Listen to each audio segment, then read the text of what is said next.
in their 30s, and yes. people in their 30s in New York, they don't even know who John Garfield is. Yeah. I've tried to do a film about John Garfield so many times I can't even tell Yeah. you. He's ready. Yeah, okay. So now let's talk about, let's just repeat that one story about you're going to high school and you and Lana going to the dance. Well, in my starting at Beverly Hills High School, I've been very, very lucky, having been tutored so much and for so many years that I was, well, not 16 yet, and I was going into the second part of the 10th grade. And so I couldn't get a date. I mean, all the girls were, you know, they were 16 and 17, and you don't go out with a 15-year-old. You just they didn't do those things. And there was going to be a dance, and I heard about it, and the guys were saying to me, "You'll love it. There's a full orchestra there and everything, and they sound like Tommy Dorsey." And it's at this golf club, and the whole place is ours, and it's a wonderful dance. You'll love it, and it's only $10 a ticket, and so on.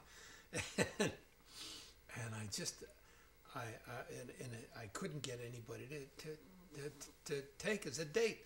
And in a short time, a friend of mine invited me to a swimming party, and one of the girls there was this new kid that MGM had signed called Lana Turner. And she was a little over a year older than I. And I was telling her, got into a conversation about this problem at the Beverly Hills High School. And she says, "Hey, you know what?" I said, "What?" She said, "Why don't you take me? Let's see what happens." She was curious. That's just what would happen. I said, "You're kidding." She said, "No, come on." Right? She gave me the address and phone number, and she said, "We'll do it." Well, I took her to the dance, and the mouths fell open, the males and the females and everybody. And Lana and I started to dance, and pretty soon you'd think we were Astaire and Rogers. The kids were all getting aside, watching us go around the floor. And after that, the next day and many days after that, as Lana professed, I was a big hit with all the girls, even though they were 16 and 17. That was okay with them. And I never forgot her being such a dear friend at that point. What was she like then? Was she shy? Was she a kid like you? I mean, how did you perceive her? You were a year younger. Was she very sophisticated? Was she just kind of like a kid at 18? She was 17, 18, couldn't have been more than that. 17. Trying to judge that what I was thinking about then, I didn't take her as very, very sophisticated, although not much of a kid, because a kid wouldn't have thought of this thing of, you know, "Hey, bring me and we'll show those little girls something," you know. It took an older person to think that way. And because if I'd have thought of it, I'd have asked her, "What should she say?" No, maybe, you know. But she thought of it. So no, I think she was possibly a little sophisticated for her age. Yes, not like one of the kids in the neighborhood. Was she a good dancer? Oh yes, oh yes. As if I'm any judge, yeah, I knew a couple of steps. I wasn't known as some champion, but I kept time.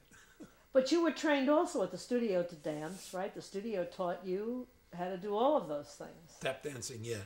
So therefore, rhythm and things I had, and I played the drums and a little piano, and so the dancing wasn't difficult. No.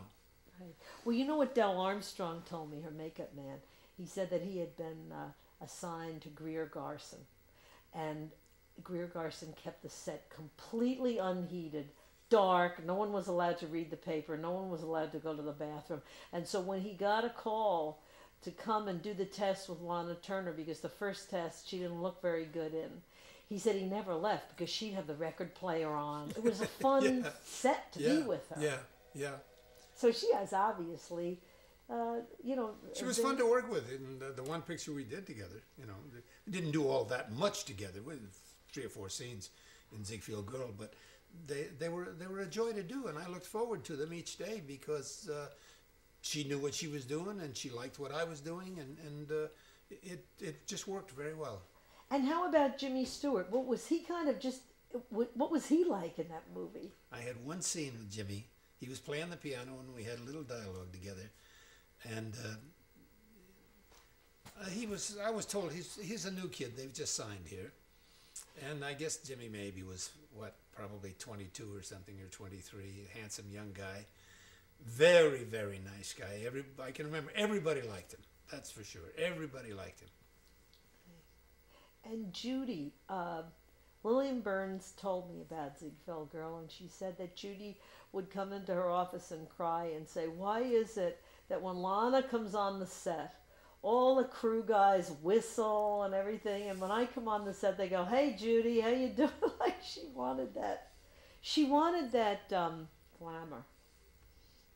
Can you talk a little bit about that, about the idea that the way they dressed her in that movie to make her kind of look like a pre-adolescent? What was that about, to make her flat-chested?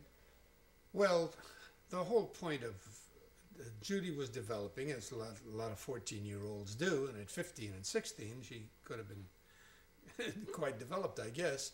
And Mr. Mayer told her mother that the doctor there on the lot can show them what to buy and how to wear it, and they can put this bandage around her that'll flatten her chest, and certainly not use any brassieres or anything like that, and wear loose blouses and this kind of thing, and very loose sweaters, if hardly ever a sweater at all.